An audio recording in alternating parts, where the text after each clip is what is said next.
Hello sa inyo, nag-iisip ba kayo ng palaman na babagay ngayong darating na Pasko? Pwes, gawin natin to. Red pimiento, nasa lata. Cheese, galing sa ref para madaling gat ka rin. Refrigerated margarine or aka butter. Room temp na to para madaling.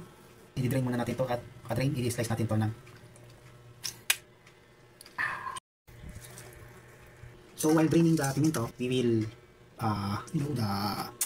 like this. Room temp, kaya para madaling na ganyan. 1:1. Ubusin natin to. We're halfway there. Of course, always clean your hands bago mag-kitchen. So, ito na yung nice slice kong pimiento. Then, hahaluin na lang natin. KPS, pasensya na nga pala dito sa suot kong damit kasi ganito lang talaga ako dito sa bahay. Aircon feels. That's it. Transfer time. Siyempre, magugasan. Let's taste it. Oh yeah.